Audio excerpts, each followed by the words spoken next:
Išel той на свещ с перо. Тихо, по едно време, съзрял червена шапчица.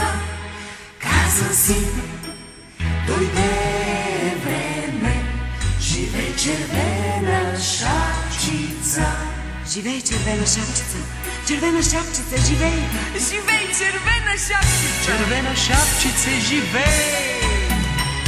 Шало перо, ах шало перо, красива като капчица, пристигна върху листа